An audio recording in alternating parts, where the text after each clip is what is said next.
and says, "Hey, I'm still waiting for my apology." When I saw that text message, I was like, what apology? Apology where? Apology why?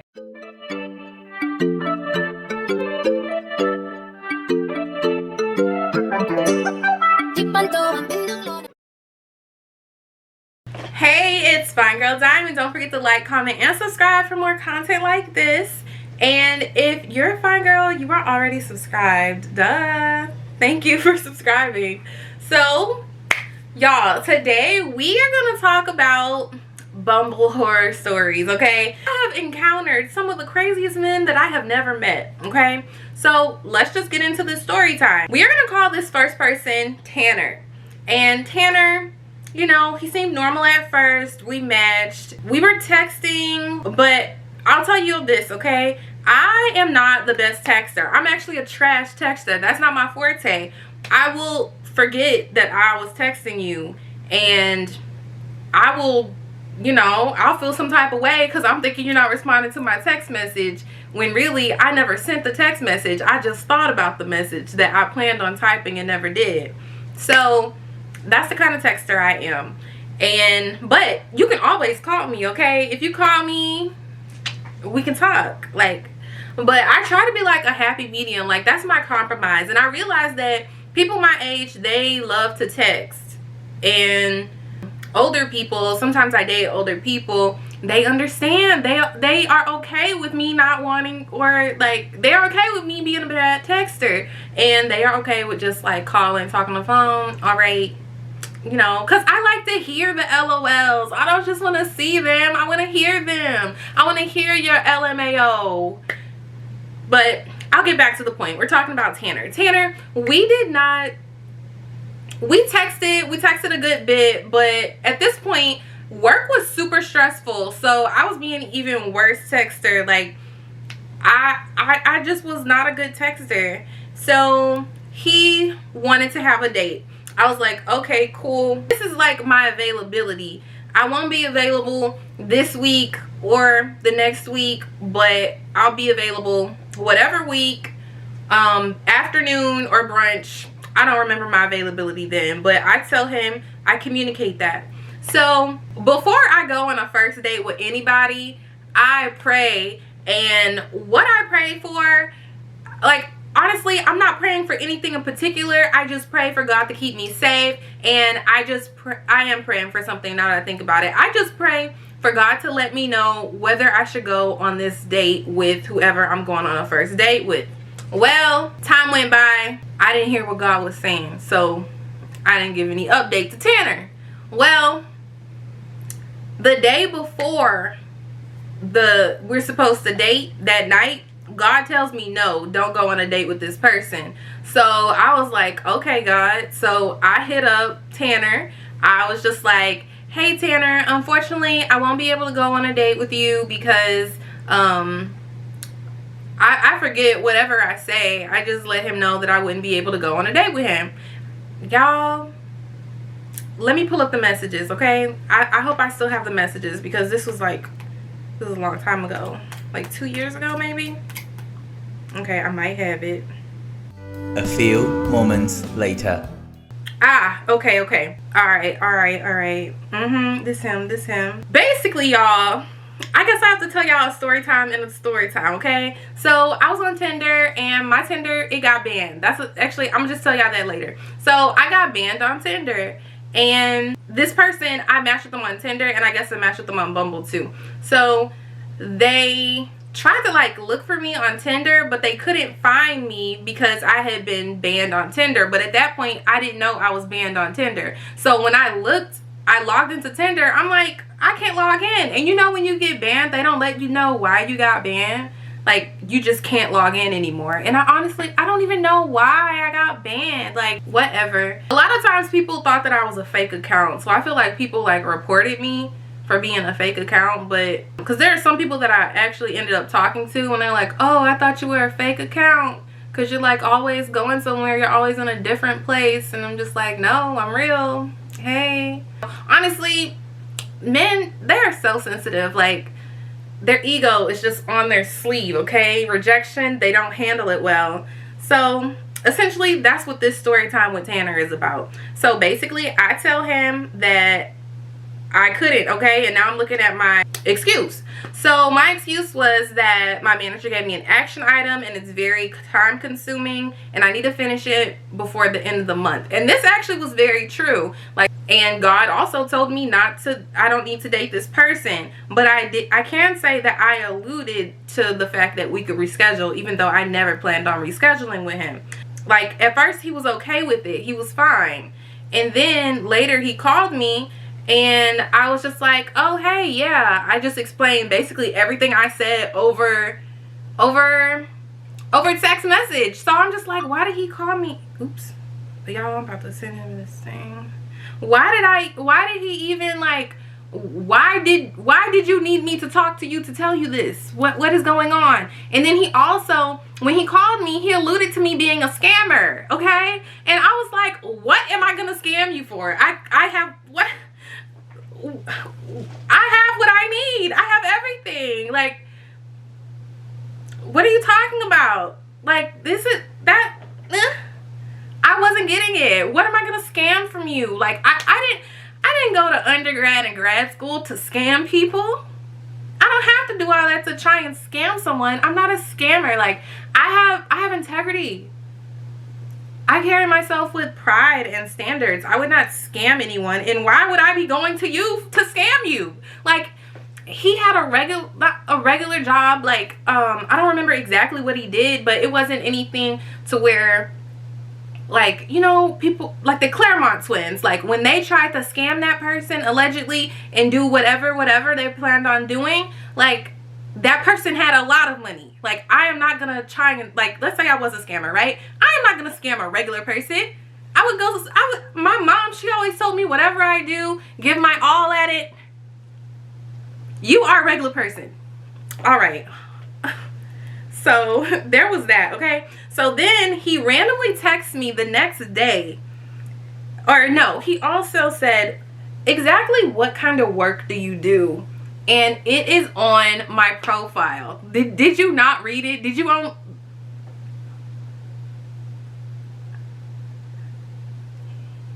You didn't read. You didn't read. You didn't read it.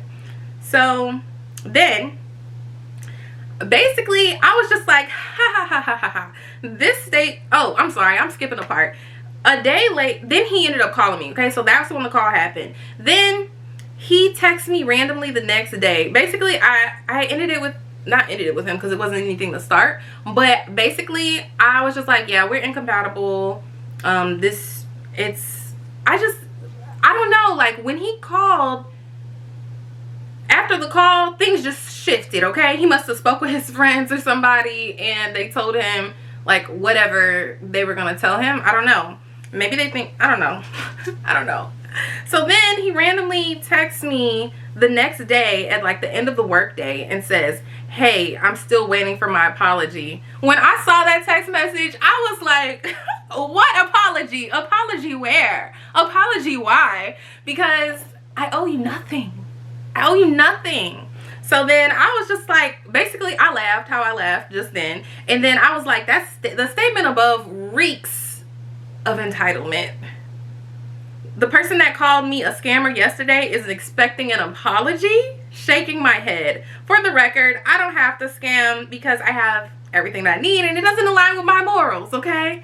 And I didn't go to grad school to scam people. Basically what I told y'all earlier. That's what I told him. And I just wrote him a concise message saying, we are incompatible. Goodbye. So at this point, I was just like, okay, Lord, thank you. Thank you for telling me not to go on this date. Thank you. Because this person, ew, like, why? And at this point, I was only dating casually. So casually dating for me just means, you know, just doing different activities together. And then I was just like, you know, what you do when you're single, you go on dates, you like the person or you don't like the person. You know, maybe things could, you know, progress as time go by. So that's what I was doing, all right? So then he sends me a text message saying, oh, I was hoping to get either someone today. I was hoping I'd get into either someone today.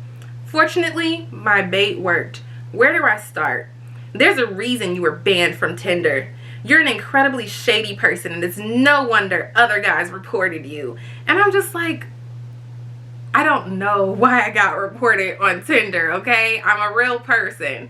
Nothing makes a girl seem more special than when she doesn't have your cell phone number. I think he means when she saves your number. Are you seriously that dense?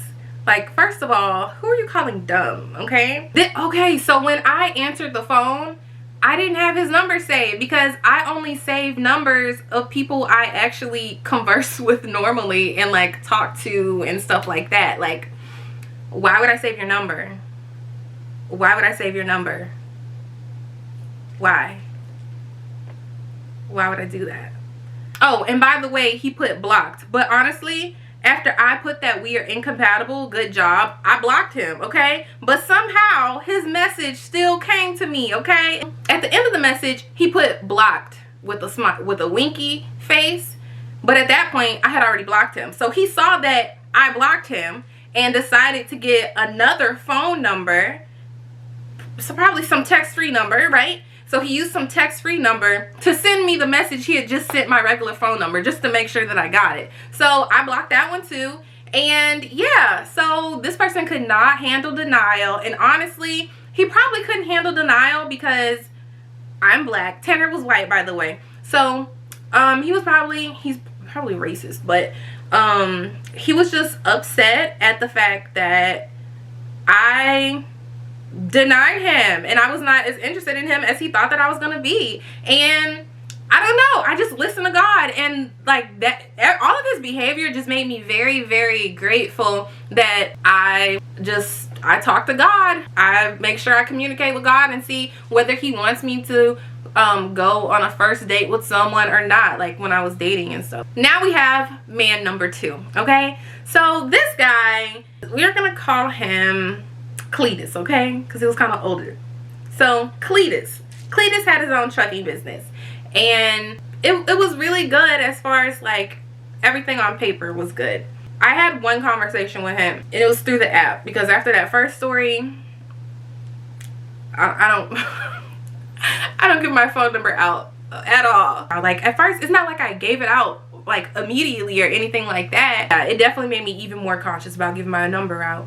We talked through the app, right? When we talked through the app, y'all, he continued to talk about himself on and on and on and on. And I was just like, oh my goodness. Okay, so I guess he's trying to impress me since he wants to talk so much. He's narcissistic. But the thing is, people who talk a lot, they will tell you about themselves, like whether it's intentional or not. So while he's doing all this talking, and I like to talk a lot, so I'm a little like, dang, like I can't even talk at all. Like it wasn't feeling like a conversation. But a lot of times when he would talk, I would ask him more questions to delve into, like, you know, whatever he was talking about. And it just made me realize, okay, this is definitely not going to go any further. So the reason why this person is on the list of craziest people that I've never met is because this person definitely had some red flags, okay? So I'm not sure if you guys noticed by looking at my videos, but I don't really curse like that. And I don't think you're a horrible person if you curse. You know, it's just personal preference. But I don't really curse like that. And I have dated people who cursed before. But this guy, he said the B word. Yeah, he talked about his ex, and he called her a B word, like that B word, blah, blah, blah. So first of all, what that told me is you're disrespectful. You don't respect ladies.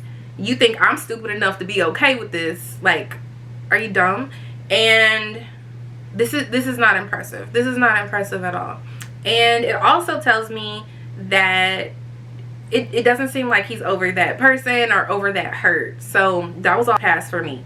So while he's talking, he randomly tries to give me advice, and I'm just like,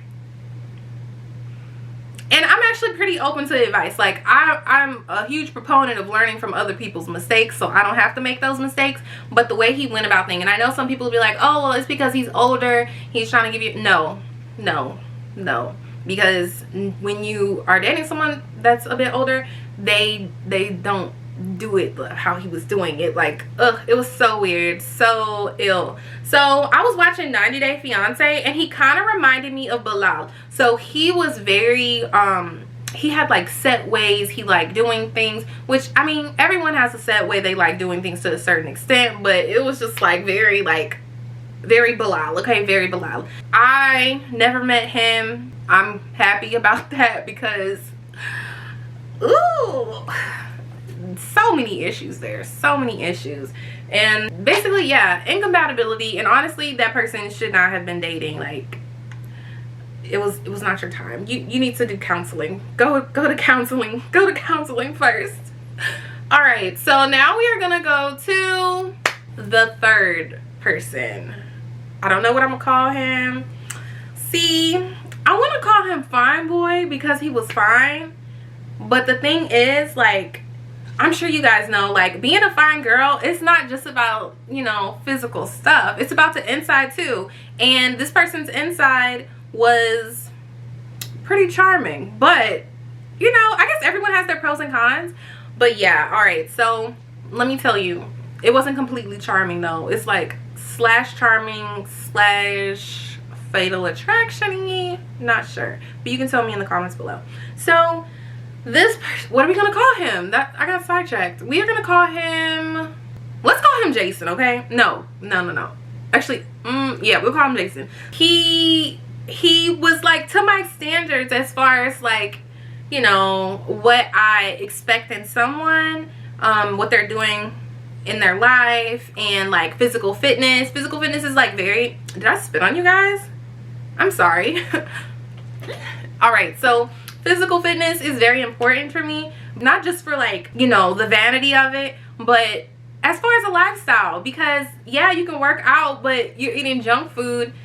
No, like someone that I am with, I want them to like value physical fitness. Because like your diet, it's not just what you eat, it's not just you working out, it's the things you listen to, it's the things you hear. All of those things influence your body, your mind, and your spirit. So for me, when I date someone, like physical fitness, I like that, okay? He had that, all right? Initially, right? He seemed very confident, and I like that. Like, there are people in the world, I don't know, they get mad when you're confident. They get mad when you're confident. And I think I like seeing people confident. Like, if somebody's like, yeah, I'm that girl, like, I'm like, yes you are. Like, that's how I am. But I have to realize not everyone is like that. Let's say a pretty girl walks in the room. It doesn't mean that I'm not pretty just because another pretty girl comes in the room. But there are people out there who will think, oh, because this pretty girl is in the room, I'm no longer pretty.